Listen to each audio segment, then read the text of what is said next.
Pope's tough time in Belgium may stir creativity vis-a-vis secularism. Rome college football fans are still buzzing from the September 28 Alabama-Georgia game, widely hailed as an instant classic.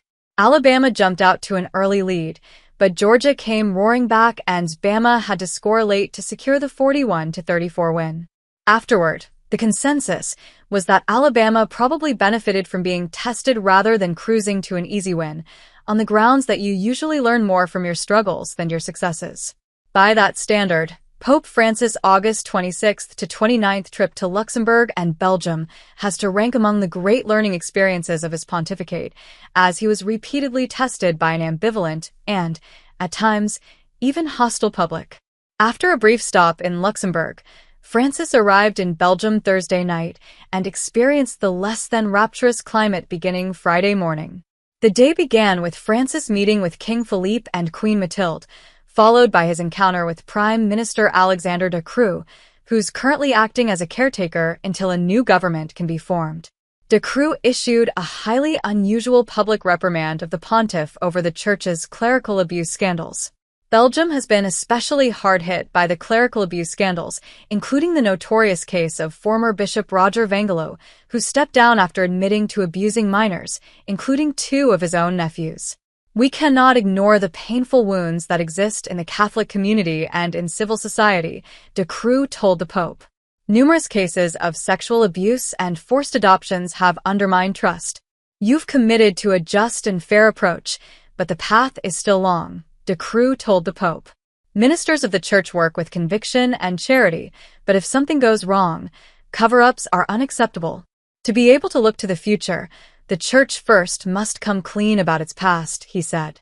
De Croo's scolding, however, turned out to be mere prologue to the day's real tension. Later Friday, Francis visited the Catholic University of Leuven, one of 2 Catholic universities in Belgium celebrating their 600th anniversary. While there, Rector Luc Sells used the occasion to press the pontiff both on the ordination of women as priests and also on inclusion of the LGBT community. Wouldn't the Church be more cordial if it gave women a more prominent position, including in the priesthood? He asked, knowing full well, of course, the Pope has already given his answer, so it was more a rhetorical query. Sells also called for a more open position on issues of gender and sexuality, saying the Church throughout the world is called to bring recent scientific discoveries into dialogue with theology, and added that Catholicism should be wary of once-and-for-all answers. Francis may have thought he could short-circuit such criticism during his own talk at Leuven by addressing the issue of women in the Church head-on, but as things turned out, he instead added fuel to the fire.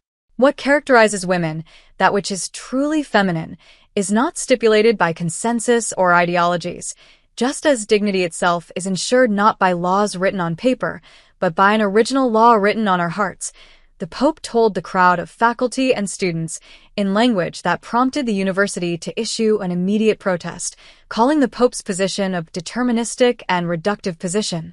UC Leuven is an inclusive university and committed to the fight against sexist and sexual violence. It reaffirms its desire for everyone to flourish within it and in society, whatever their origins, gender, or sexual orientation, the university said. It calls on the Church to follow the same path, without any form of discrimination. There were reminders of the tension also during the Pope's concluding Mass in Brussels, when women dressed all in white would stand in silent protest every time a woman delivered a reading or a prayer, objecting to the exclusion of women from the priesthood.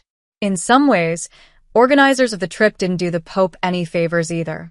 It turned out that the closing song chosen for the papal Mass, lyrics to which were printed in the Mass booklet distributed to everyone in the stadium, was written by the recently deceased priest Father Paul Scollard, who was found guilty of sexual abuse after his death.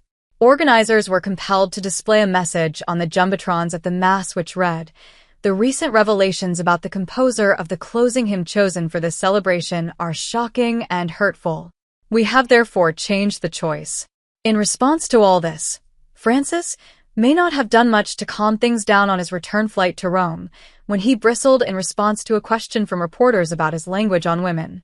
He later equated courage to wearing pants, a phrase unlikely to do much to charm advocates of gender equity and women's rights. In a sense, The blowback Francis faced in a country rocked by one of the most intense clerical abuse crises in Western Europe and in one of the most secular and socially progressive societies on earth shouldn't have been a surprise. Amid the turbulence, however, Francis did appear to lay out a template for engaging such a milieu, even if, in the moment, it got a bit lost amid the rattle and hum of controversy. Acknowledging that secularism creates a crisis for the Church, Francis insisted that doesn't mean turning out the lights. We have moved from a Christianity located within a welcoming social framework to a minority Christianity, or better, a Christianity of witness, he said. This requires the courage to undertake an ecclesial conversion for enabling pastoral transformations that concern our habitual ways of doing things and the language in which we express our faith, so that they are truly directed to evangelization. Speaking to bishops, priests, deacons, consecrated persons, seminarians, and pastoral workers in Belgium, Francis said priests must play a special role in this transformation. Priests need courage in order to be priests who are not just preserving or managing a past legacy, but pastors who are in love with Jesus Christ and who are attentive to responding to the often implicit demands of the gospel as they walk with God's holy people, he said. As for the leitmotif of the Church in a sometimes hostile culture, Francis, quoting his predecessor Pope Benedict XVI, said it must be joy.